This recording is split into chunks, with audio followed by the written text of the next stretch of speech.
Hello, and a warm welcome to those joining us at the SPNN TV studio, as well as those tuning in from home or online. I'm Laura Helmer, President of the League of Women Voters Minnesota, and I'm honored to be your host for today's discussion. Joining me in conversation is Minnesota's Chief Election Official, Secretary of State Steve Simon. We are here to shed some light on an integral component of our democratic process, the Presidential Nominating Primary. Secretary Simon, welcome, and thank you so much for being here today. Thanks for having me, and thanks to the League, as always. While many voters traditionally associate the presidential election with November every 4 years, the process of selecting our nation's leader unfolds long before first ballots are cast. Campaigning by candidates often starts well over a year before Election Day, and voters actually pick the first candidates that will appear on ballots several months before Election Day. In Minnesota, the first step in the official step in the process is the Presidential Nominating Primary. As we gear up for the early voting period, which begins on January 19th, it's worth noting that 2024 marks only the second time since 1992 that Minnesota will have a separate primary to nominate presidential candidates. Given its relatively recent adoption by many voters, it seems a brief refresher on this system would be helpful. To get things started, could you please explain the difference between caucuses and the presidential nominating primary and why Minnesota made the switch? Sure. Well, thank you again. I want to thank the League for having me and giving me and our office the opportunity to talk to Minnesotans about this exciting election season. We are very much in it. So what are the differences? As you correctly noted, before 2020 and going back decades, Minnesota's political parties during the presidential nominating process had chosen how they allocate delegates to their national conventions through the caucus system. And we're still having precinct caucuses on February 27th, but they won't include the presidential contest. The reason has to do with the 2016 election.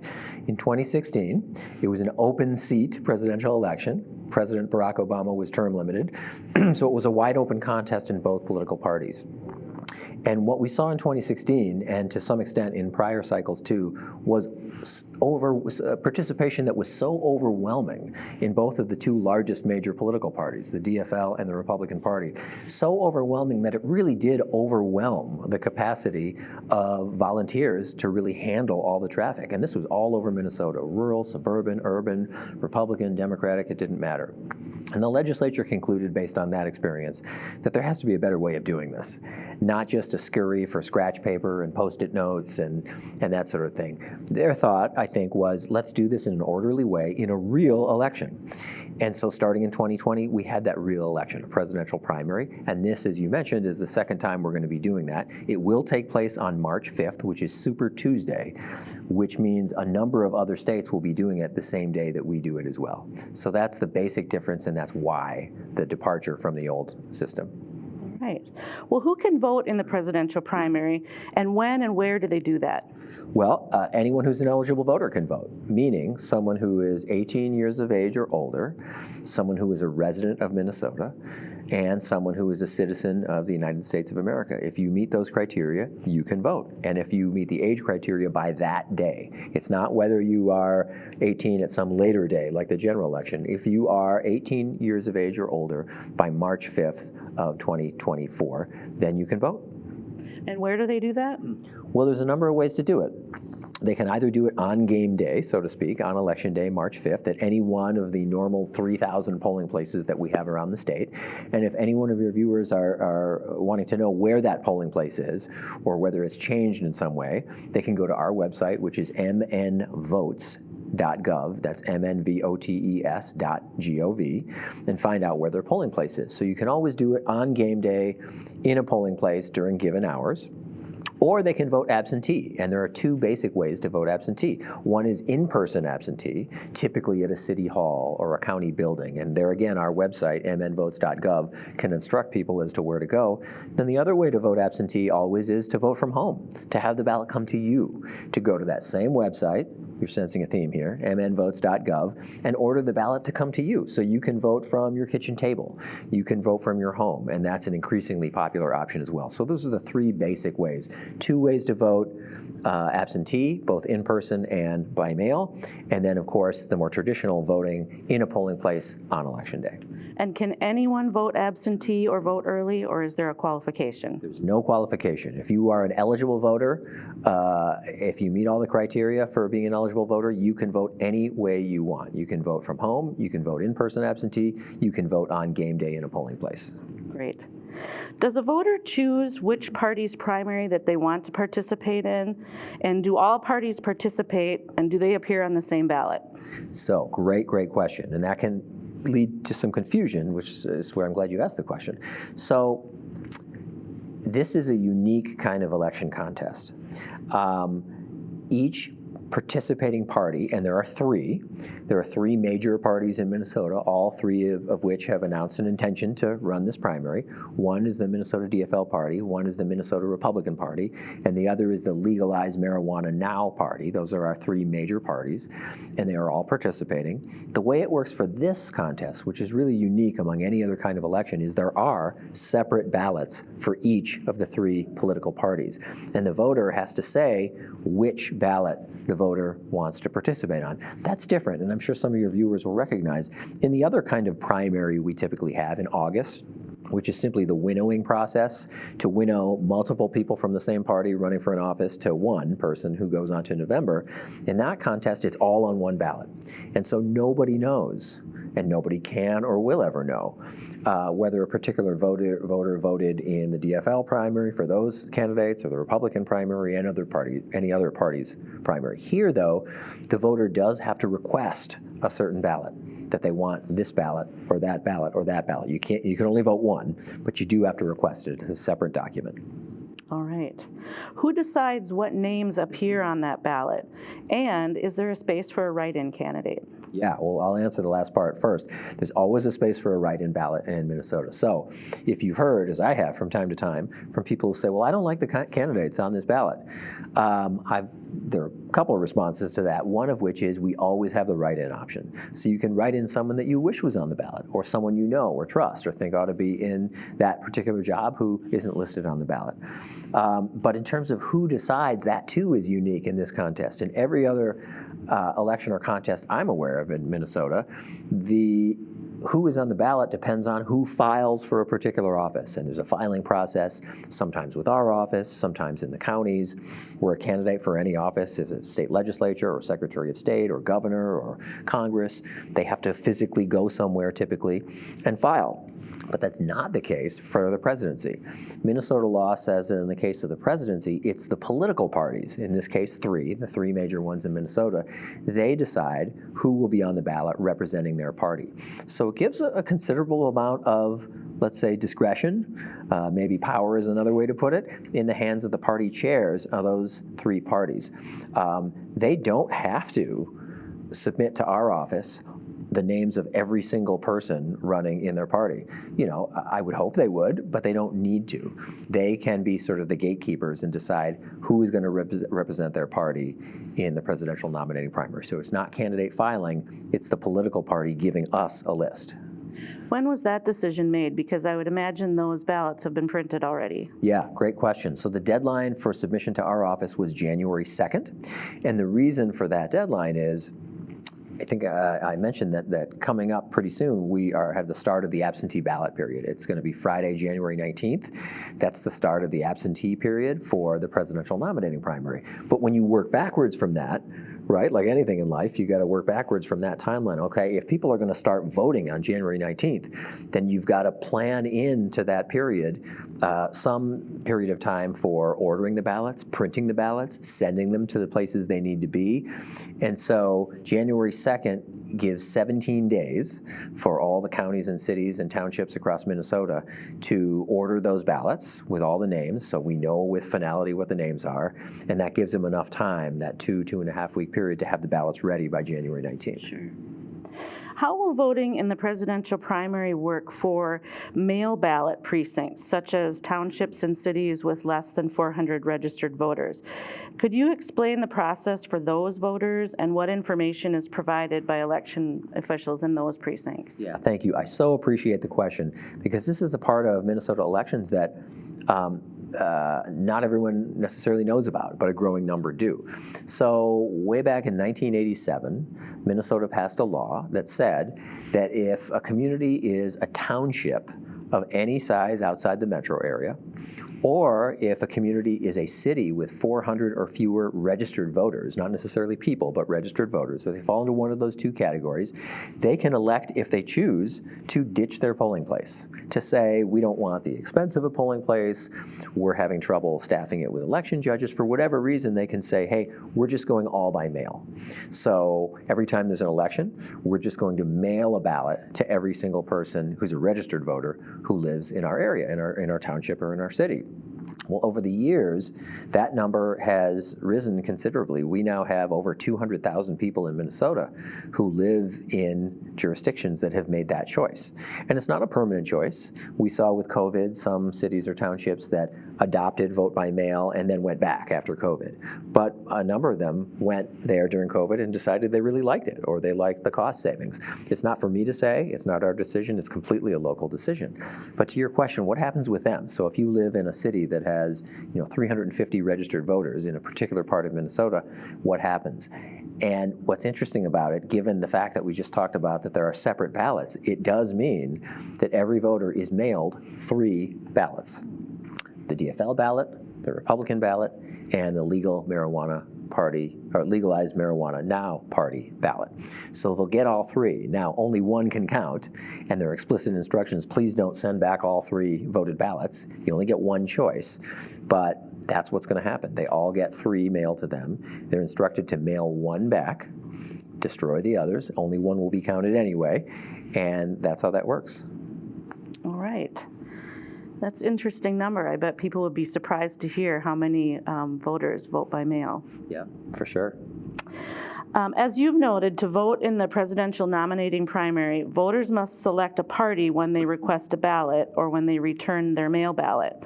What data about voters is collected, and then what happens to that data after the election? That's such a great question, because this is something that I am pretty passionate about and that our office has worked on. So in 2020, which I mentioned was the first time out of the gate in modern history for this presidential primary, there was a rule in effect at that time.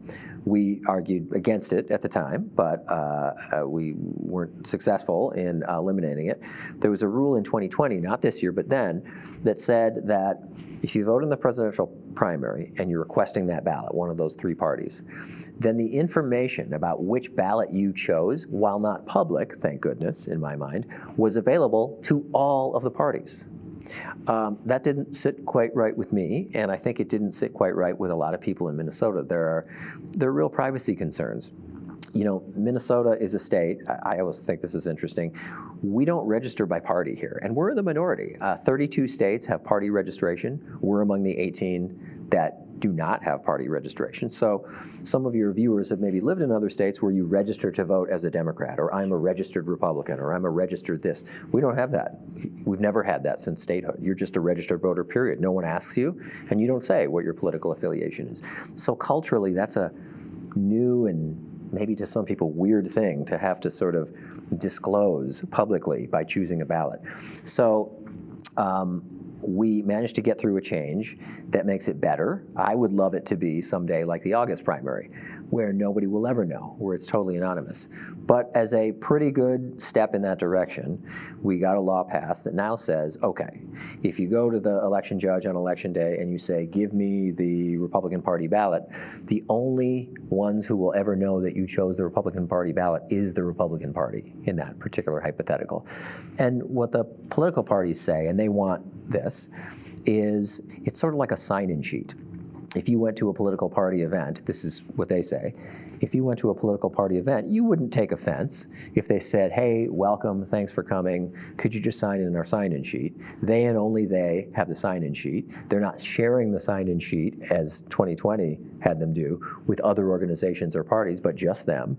That seems at least a more reasonable step in the right direction. So the bottom line answer is only the political party that the voter chooses will know that the voter chose that political party. No one else will. It's not public information. All right, thanks. What is your office's role and the role of county election offices in managing the presidential primary administration? And then how is that information from voting in the presidential primary passed on to the parties? Yeah. So as in all elections, this is no different. It's a division of labor. Putting on an election is definitely a team sport, for sure. We're all partners, and we have to have each other's backs. We don't have to agree on everything all the time, but we have to have a good, strong relationship, and we really do in Minnesota, between our office and the counties and the cities and the township.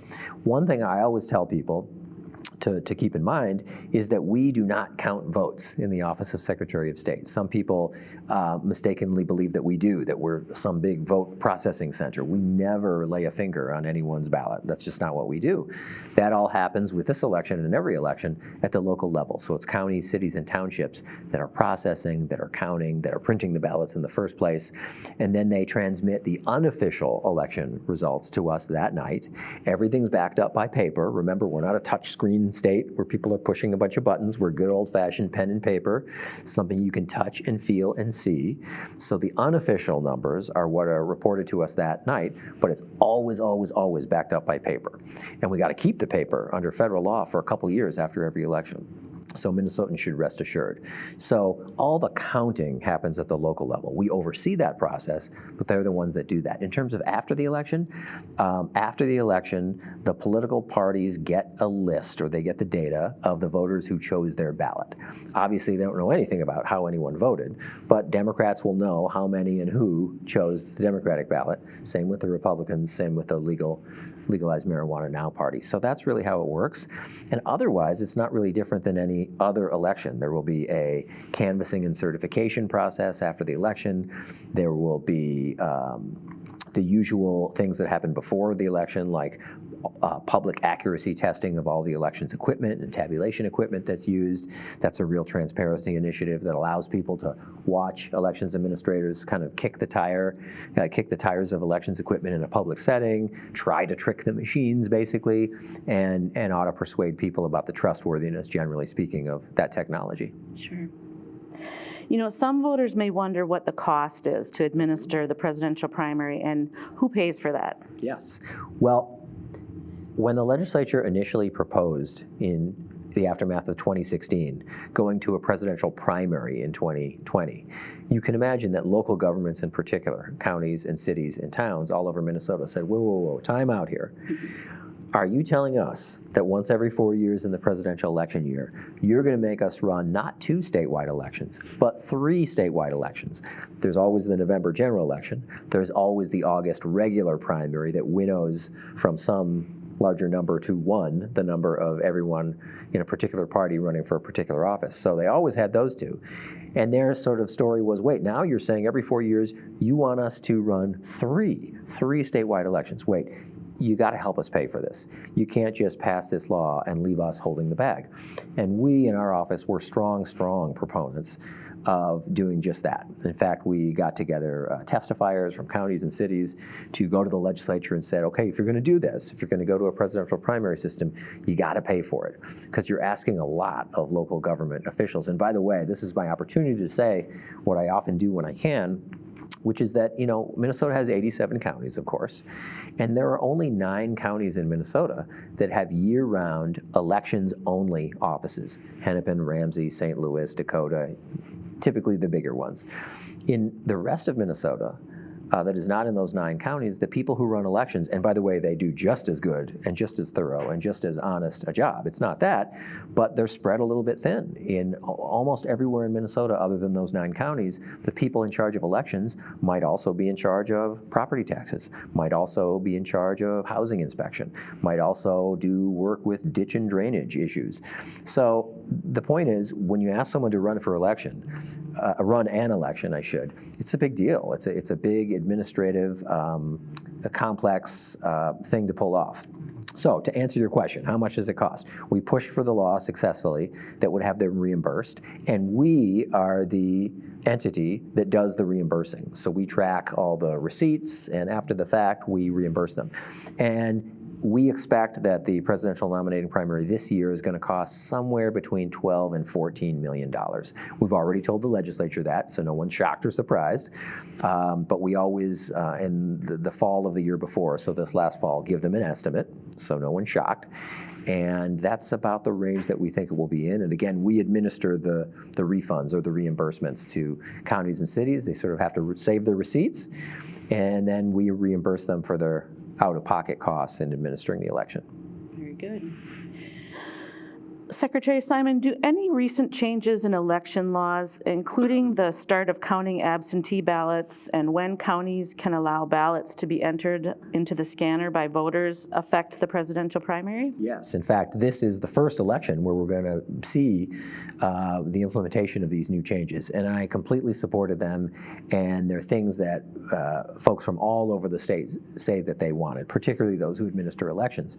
In particular this, Minnesota has had a long, proud, bipartisan tradition of allowing the local folks in counties and cities, after all, remember, they're the ones who count the ballots, not our office, of giving them a head start in counting absentee ballots. So instead of saying, as some states, believe it or not, still do, that, oh, you can't even start opening and processing absentee ballots until the polls close on election day, that's a recipe for long delays in reporting the results, as we've seen in some other states, not here, but in other states. In Minnesota, the tradition has been, no, we're going to give you a head start. It used to be 1 week. During COVID, our office pushed for and got an extension to 2 weeks.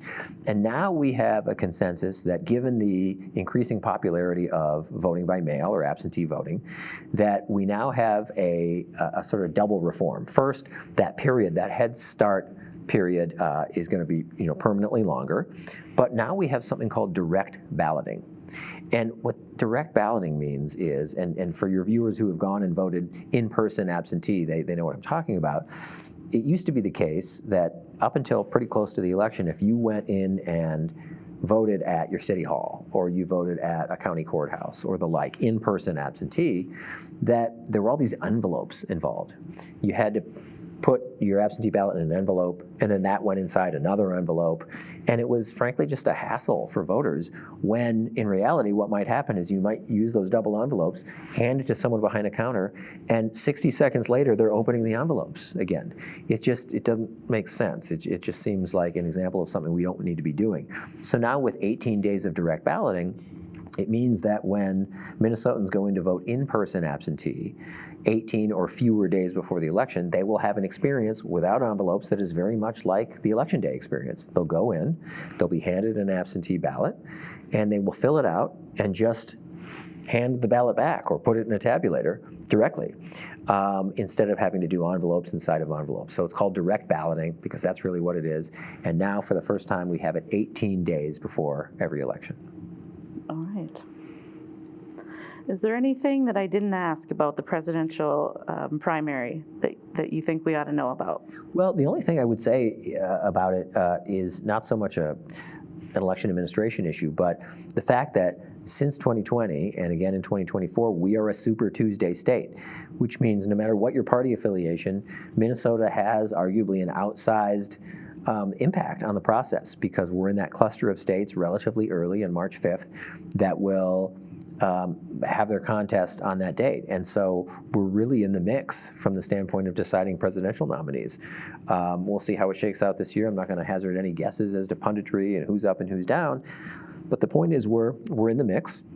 And we're one of those early, powerful Super Tuesday states. So that's worth people getting excited about. That's worth people, no matter what your political affiliation, showing up to vote on March 5th or before, voting by absentee, and having a say and having a voice in who your particular party's nominee is going to be. And of course, the party conventions are in the summer. I think the Republicans are having theirs in July, the Democrats in August, and the delegate count, which is decided at these contests, is going to determine who the nominees are. So it's an interesting season. We are buckled up and ready to go. The next 10 months will be fascinating but important. I like to say I'm in the democracy business, and the democracy business will definitely be booming in 2024. Well, I know I'm excited about it. I like to say I'm in the democracy business too.